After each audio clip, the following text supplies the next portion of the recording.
Do you know the day Tom Brady, the NFL GOAT, would never forget? And no, it isn't the 28-3 comeback against the Falcons, but May 5th, the wild ride roast he signed up for with Netflix. Everyone in the audience was pretty sure he was close to tears for most of the show. Oh, you guys, the Netflix roast at Tom Brady was a no-insult restructured type of event. So buckle down for one of the best rhetorical massacres ever performed by the roast masters. Before we dive in, guys, click the like button right below your screen and subscribe to the channel. Now, as one would expect for a vast majority of these roasts, where the roast masters go for the age of hairline of the subject, an example being Donald Trump's roast back in 2011, but instead they were incredibly harsh, dismantling his personal life, his failed marriages, and even his children in jest. Perhaps a tad surprising for him, as most of the show's lineup included comedians, celebrities, friends, and teammates of the 7-time Super Bowl champ. But almost immediately, the roast went totally off the rails in a way nobody was expecting, especially around the 11-minute mark during the host Kevin Hart's set. The bar was raised so high with the line from Hart saying, "When you got a chance to go 8 and 9 and all it would cost is your wife and kids, you gotta do what the fuck you gotta do." This was hilarious, as most people thought Brady's coming out of retirement after his 7th ring was the cause of their divorce, at least until the reports of Giselle getting with her 35-year-old jiu-jitsu coach, Joaquin Valente. Surprisingly, Brady wasn't the only unanticipated target there. Kim Kardashian unexpectedly became involved in the roast, only to be severely attacked by the same comedians meant to pay tribute to her buddy Tom. But as you know, before we continue to check the remarkable roast of Tom Brady by the lineup, hit the like button below and subscribe to get even more in-depth contents like this one. With a panel of roasters including comedian and roast master Jeff Ross, a seasoned roast battle veteran Nikki Glazer, celebrated comedic podcasters Andrew Schultz and Tony Hinchcliffe, and stand-up comics Bert Kreischer, Tom Segura, and Sam J. Of course, things were always going to be a rough night for Tom Brady. Still, quite the unexpected turn was Kim Kardashian also becoming the butt of many jokes, all puns intended. The sets kicked off with Kevin Hart making some mild jokes about Jerry Buss and some of the very nasty things he did. Cringe-worthy, but funny. And then a joke about Tom Brady owning a ton of cryptocurrency to an organization down the street. You see? Mild jokes to start. Nothing too crazy. Well, that was what most thought until the real deal started hitting hard. As said earlier, Hart set the tone early on that roast of Tom Brady, stating clearly that no one would spare him. Several roasters took advantage of Tom's recent and highly public breakup with ex-wife Gisele Bündchen. The couple separated in October 2022 when Brady decided to come out of retirement following his Super Bowl 55 victory with the Tampa Bay Buccaneers in 2021, which won him his 7th Super Bowl ring. Hart joked that Brady's decision ultimately backfired, ruining his picture-perfect retirement story by returning to the NFL, losing a season, and divorcing. The best part? Kevin Hart wasn't even part of the roasters. He was just giving a preamble of what was about to be a long 3 hours. Then finally, Kevin Hart introduces the first roast master, Jeff Ross, who is the roaster of honor and the self-acclaimed roast masters general. Almost made the night end early, barely 26 minutes into the live show, by making a joke about Robert Kraft's alleged sensual massages, insinuating that Brady had to perform one also. And coming as no surprise, Brady stood up, stage whispered, "Don't say that shit again." Talk about a sore spot. As the minutes rolled into each other, the best set of the night came from Nikki Glazer. It started with some lines directed towards Brady, Hart, and Gronk, and, as you would expect, generated a ridiculous amount of laughs from the audience, a few of the best ways. Tom Brady, you have 7 rings. Well, 8 now that Giselle's gave hers back. I'm sorry, Tom. Tom, the only thing dumber than you saying yes to this roast was when you said, "Hey babe, you should try jiu-jitsu." I think. That's gotta suck, dude. But then she followed up with this line that had everyone howling. Tom also lost $30 million in crypto. Tom, how did you fall for that? I mean, even Gronk was like, I know that's not real money. Something pointing to the relationship between the now imprisoned Sam Bankman-Fried, the owner of FTX. If you thought that was the least scathing of her words, think again, because she went even deeper.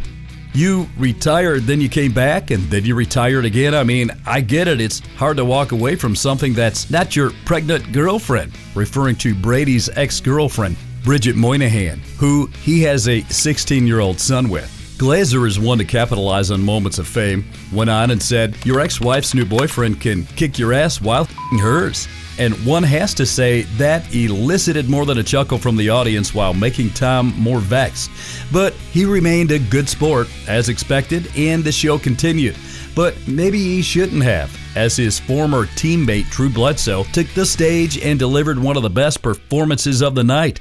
One of his best lines was, Tom, I'm glad that you enjoyed all this amazing success with the team that I built. Super fucking happy for you, bud. For those not in the loop regarding the nature of their relationship, Bledsoe was the team's starting quarterback when Brady was selected in the 6th round as a backup. Bledsoe was picked first overall in the 1993 NFL Draft and was the Patriots' starting quarterback from 1993 to 2001. After Bledsoe suffered a horrific injury during an NFL game in 2001, Brady initially filled in for Bledsoe, but played so well that he was promoted to starter quarterback and amazingly led the Patriots to their first Super Bowl victory.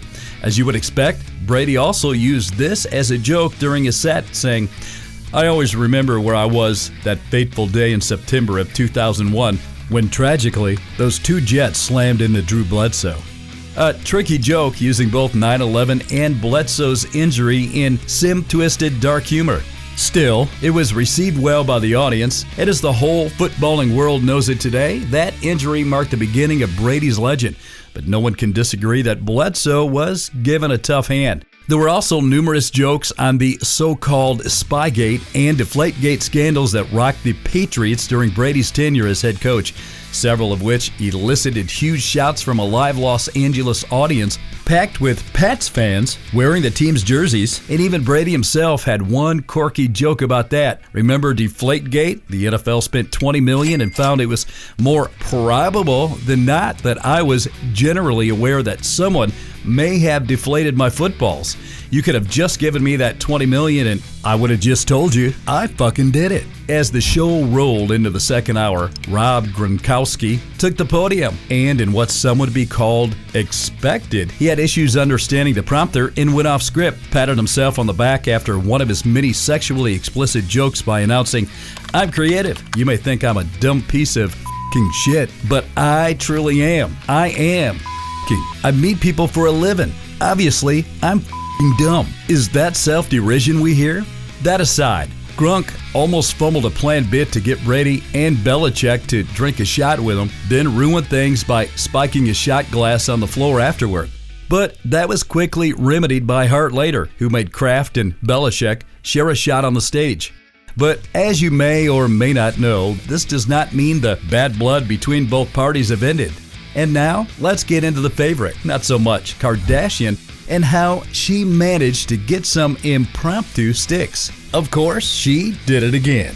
Kim Kardashian's appearance at the Tom Brady Roast was supposed to be a lighthearted cameo.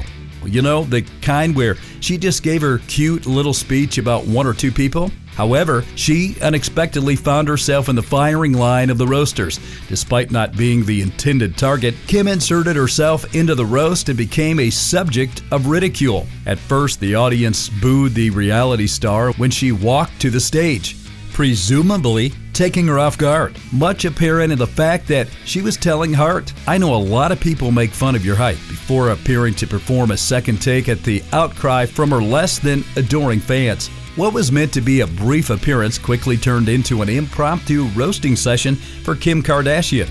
The audience's boos indicated they were entertained by the unexpected turn of events, even if Kim herself may have been caught off guard by becoming a target at Brady's roast. When Tony Hinchcliffe savagely mocked Kim Kardashian during the Tom Brady Netflix special, it was one of the evening's most contentious and widely criticized jokes. These are the specifics. Hinchcliffe attacked Kardashian by jokingly referencing the well-known whale's vagina line from Anchorman before stating, which reminds me, Kim Kardashian's here. Many black males have celebrated her end zone. He then turned to face Kardashian, who was in the audience, telling her to shut your legs, Kim. You and Kendrick have more open beefs than Drake and Kendrick. Many people criticized the joke for being and misogynistic to Kardashian by calling her a slut and making lewd sexual statements about her in such a public setting. Many viewers thought Hinchcliffe had gone too far. Some people thought Hinchcliffe's joke went too far by treating Kardashian like a sexual object and making incredibly intimate comments on her sexual past. Even the roasts are known for their edgy and controversial humor. When the camera moved to Kardashian, she nodded and grinned, but she afterward gave off an uncomfortable vibe as the crowd giggled at Hinchcliffe's remarks. One of the most talked about scenes from the Brady special was Hinchcliffe's roast of Kardashian. Many saw it not as a friendly bit of roast humor, but rather a blatant case of and misogyny. One event that was more of an afterthreat was Andrew Schultz claiming Kim was acting like a robot, dissociated from the whole Tom Brady roast.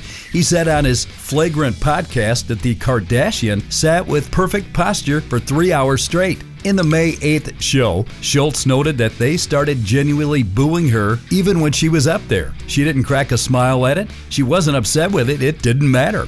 But before you think these are the only two victims of sorts, let's quickly get to some other celebrities. If you've been enjoying this video, click the like button and subscribe to the channel.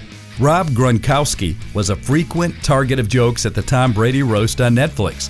Some of the most notable jokes about Gronk include Tony Hinchcliffe's joke that Gronk was like a mindless child, saying, "Gronk, I'm glad you could take a break from writing Santa letters to be here today."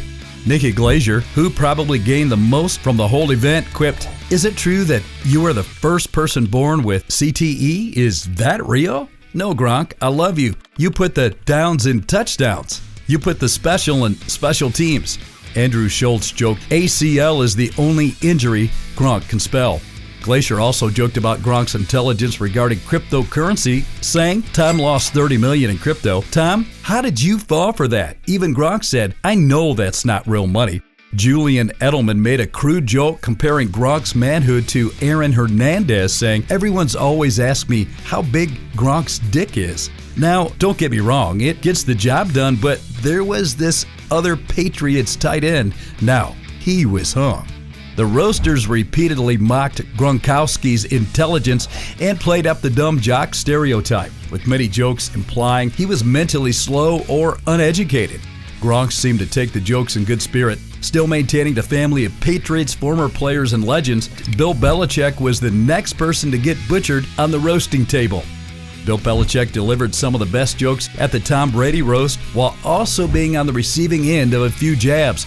Belichick opened by poking fun at himself, joking that his appearance was not to be confused with a 10-part Bill Belichick roast during the Apple TV documentary. He then turned his attention to former players like Rob Gronkowski, quipping, "Gronk, I've been watching you on Fox NFL Sunday and I'm begging you, please stop doing your job." Belichick also joked about Gronk's endorsement deals with Campbell Soup, Dunkin' Donuts, and Tide Pods. Randy Moss was another target, with Belichick saying, "I rescued a dog from the shelter and I rescued Randy from the Raiders." As for the jokes aimed at Belichick, host Kevin Hart joked, "Whenever Kevin talks, I go into a cover two defense, cover both ears." Belichick also made a self-deprecating joke about his demeanor. "The fellas invited me up here to lighten the mood tonight." Despite being roasted, Belichick proved he could take a joke and dish it out, delivering some of the night's most memorable lines. While everyone who participated in the roast would act chummy, it would be fatal for any of us to assume they would all be friends, or at least their friendships would remain the same. Trust us on one thing, the first domino is already fallen, and only the winners and losers from this will be revealed. If you haven't heard, Tom Brady, barely 2 days after the roast, said on the Pivot podcast that he regrets the roast impact on his children and vows never to do one again. He also said it was a bittersweet experience. One of the really big winners from the show, Nikki Glaser, said on Today with Hoda and Jen that perhaps Brady didn't think about anything at all, saying maybe he didn't consider the backlash from his family and how it would affect them. She said it's possible that he didn't consider what could have happened because there's a roast footage out there that you can watch and go, they're going to go this hard. On the other end of the spectrum of clear losers, Kim slid into Glazier's DMs to tell her, "You killed it on the roast," to which Glazier was immensely pleased. But there you have it, folks. Never underestimate the power of a roast to end where you have never expected. As we wrap up this video, I suggest you like, share, and subscribe to the channel if you haven't. Also, drop your comments and opinions in the comments section below on whether you think Tom Brady should have agreed to this roast, especially considering the abundance of material on him. With the amount of money made from this roast, don't be shocked when you see some other celebrities come out to make theirs also. I hope you enjoyed today's video and highly recommend that you watch this one as well. I'll see y'all on the next one.